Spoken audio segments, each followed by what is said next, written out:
বিশ্বনবী জনাবে মুহাম্মদুর রাসূলুল্লাহ সাল্লাল্লাহু আলাইহি ওয়াসাল্লাম এই পৃথিবীর জমিনে আগমন করবেন। একদিকে নবুয়তি সূর্যের আলোক রশ্মি কিরণ ছড়ায়, অন্যদিকে পারস্যের কিসরার শাহী প্রাসাদে ভূকম্পন সৃষ্টি হয়ে যায়। সিরাতে খাতামুল আম্বিয়ার মধ্যে এসেছে এমন ভূকম্পন সৃষ্টি হয়ে যায়, পারস্যের কিসরার শাহী প্রাসাদের 14টি মিনার ভূপাতিত হয়ে যায়। সুবহানাল্লাহ। শুধু তাই নয়, পারস্যের সেই উপসাগর আচমকা শুকিয়ে যায়। বিশ্বনবী জনাবে মুহাম্মদুর রাসূলুল্লাহ সাল্লাল্লাহু আলাইহি ওয়াসাল্লামের আগমনে পারস্যের সেই অগ্নিকুণ্ড যা 1000 বছর পর্যন্ত প্রজ্বলিত ছিল, সেই আগুন 1000 বছরের মধ্যে একবারের জন্য নিবেনি। কিন্তু বিশ্বনবী যখন এই পৃথিবীর জমিনে যেদিন আগমন করেন, সেই পারস্যের সেই 1000 বছর পর্যন্ত প্রজ্বলিত আগুন পর্যন্ত নিভে যায়। সম্মানিত প্রিয় উপস্থিতি, বস্তুতে সব ঘটনা ছিল সকল প্রকার অগ্নি পূজা, সকল প্রকার অজ্ঞতা আর ভ্রান্তির পরিসমাপ্তির সূচনা। হাজার বছরের রোম এবং পারস্য সাম্রাজ্য পতনের প্রতি ইঙ্গিত। তার কারণ হচ্ছে সত্য এসে গেছে, মহান আল্লাহর ঘোষণা, কুল জাআল হক ওয়া যাহাকাল বাতিল ইন্নাল বাতিলা কানা যাহুকা। হক এসে গেছে, বাতিল বিলুপ্ত হয়ে গেছে। বাতিল তো বিলুপ্ত হওয়ার ছিল, রাসূল চলে এসেছেন, এখন সব পরিবর্তন হয়ে যাচ্ছে, পরিবর্তন শুরু হয়ে গেছে। এই জন্য কবি বলেন, বজ্রের ধ্বনি ছিল সে অথবা সৌতে হাদি, দিল যে কাঁপিয়ে আরবের মাটি, রাসূল সত্যবাদী। জাগালো সে এক নতুন লগ্ন সকলের অন্তরে, জাগিয়ে গেল সে জনতাকে চিরশক্তির প্রান্তরে। সারা পড়ে গেল চারিদিকে এই সত্যের পয়গামে, হলো মুখরিত গিরি প্রান্তর চিরসত্যের নামে। সুবহানাল্লাহ। সম্মানিত প্রিয় উপস্থিতি, সম্মানিত প্রিয় হাজিরিন, ইবনে আসাকির রাহমাতুল্লাহি আলাইহি তিনি পৃথিবীর সংক্ষিপ্ত ইতিহাস বর্ণনা করতে গিয়ে তিনি বলেন, নবী আদম আলাইহিস সালাম থেকে নূহ আলাইহিস সালাম পর্যন্ত মধ্যখানে সময়ের ব্যবধান ছিল 1142 বছর। নবী নূহ আলাইহিস সালাম থেকে নবী ইব্রাহিম আলাইহিস সালাম পর্যন্ত মধ্যখানে সময়ের ব্যবধান ছিল 1200 বছর। নবী ইব্রাহিম আলাইহিস সালাম থেকে নবী মূসা আলাইহিস সালাম পর্যন্ত মধ্যখানে সময়ের ব্যবধান ছিল 565 বছর। নবী মূসা আলাইহিস সালাম থেকে নবী দাউদ আলাইহিস সালাম পর্যন্ত মধ্যখানে সময়ের ব্যবধান ছিল 569 বছর।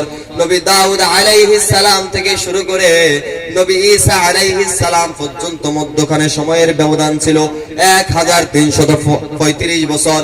নবী ঈসা আলাইহিস সালাম থেকে আখিরে নবী বিশ্ব নবী জনাবে মুহাম্মদুর রাসূলুল্লাহ সাল্লাল্লাহু আলাইহি ওয়াসাল্লাম পর্যন্ত মধ্যখানে সময়ের ব্যবধান ছিল 600 বছর। আদম থেকে শুরু করে ঈসা আলাইহিস সালাম পর্যন্ত যতজন নবীর নাম বললাম, মধ্যখানে যে সময় অতিবাহিত হয়েছে, ওই সময়ের মধ্যে অসংখ্য নবী রাসূল এই পৃথিবীর জমিনে আগমন করেছে। সুবহানাল্লাহ। কিন্তু নবী ঈসা আলাইহিস সালাম থেকে নবী মুহাম্মদুর রাসূলুল্লাহ সাল্লাল্লাহু আলাইহি ওয়াসাল্লাম পর্যন্ত এই 600 বছরে কোন নবী এই পৃথিবীর জমিনে আগমন করেন নাই, কোন রাসূল এই পৃথিবীর জমিনে আগমন করেন নাই। তাই এই 600 বছরের মধ্যে মানুষগুলা আস্তে আস্তে গুমরাহির দিকে ছুটতে শুরু করলো। আস্তে আস্তে মানুষগুলা অগ্নি পূজা, চন্দ্র পূজা, মূর্তি পূজা করতে শুরু করলো। তারা এক পর্যায়ে নবী ঈসা আলাইহিস সালামকে আল্লাহর পুত্র বলে দাবি করতে শুরু করলো।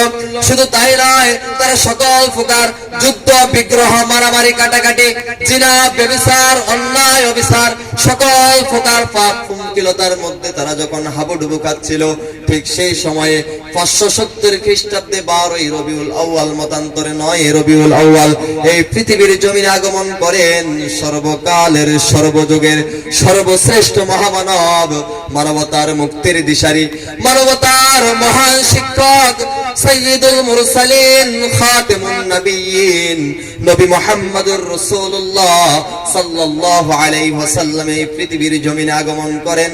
আল্লাহ তাআলা এই পৃথিবীর জমিনে তাকে প্রেরণ করে বলেন, ওয়া আরসালনাকা ইল্লা রাহমাতাল লিল আলামিন। সুবহানাল্লাহ। and we have sent you not but as a mercy for the world. আল্লাহ তাআলা বিশ্ব নবীকে প্রেরণ করে বলেন, ও নবী, আমি আপনাকে এই পৃথিবীর জমিনে প্রেরণ করেছি, ওমা আরসালনাকা ইল্লা রাহমাতাল লিল আলামিন, রহমত হিসেবে প্রেরণ করেছি। সুবহানাল্লাহ। আল্লাহ বলেন নবী আপনাকে রহমত হিসেবে প্রেরণ করলাম। আল্লাহ নিজে বলেন আমি হলাম রব্বিল আলামিন, আমি হচ্ছি জগৎ সমূহের রব, আমি হচ্ছি রব্বিল আলামিন, আর আপনি হচ্ছেন রহমাতাল লিল আলামিন, আমি হচ্ছি জগৎ সমূহের রব, আর আপনাকে প্রেরণ করেছি জগৎ সমূহের রহমত। সুবহানাল্লাহ। সম্মানিত প্রিয় উপস্থিতি, সম্মানিত প্রিয় হাজিরিন, রাহমাতাল লিল আলামিন নবী এই পৃথিবীর জমিনে চলে আসলেন। এইজন্য নবী নিজেই বলেন, আনা মুহাম্মদ, আমি হলাম মুহাম্মদ, ওয়া আনা আহমদ, আমি হলাম আহমদ, ওয়া আনা নবিয়্যুর রাহমাত, আর আমি হলাম নবী রহমত। সুবহানাল্লাহ। সম্মানিত প্রিয় হাজিরিন, এইজন্য কবি বলেন তোমারই শান কেমনে বর্ণিব, আমি যে অদমহীন, কুল কায়নাতের শ্রেষ্ঠ রাসূল রাহমাতাল লিল আলামিন। রাহমাতাল লিল আলামিন নবী এই দুনিয়ার জমিনে আগমন করলেন। তিনি এই দুনিয়ার জমিনে আগমন করলেন। এই পৃথিবীর জমিনে যেদিন আগমন করলেন, হযরতে আমিনা বলেন, যেদিন মুহাম্মদ আমার গর্ভ থেকে ভূমিষ্ঠ হলো, আমি এমন একটি আলো সেদিন দেখতে পেলাম, যে আলোতে পৃথিবীর পূর্ব থেকে পশ্চিম পর্যন্ত পুরা পৃথিবী আলোকিত হয়ে গেল।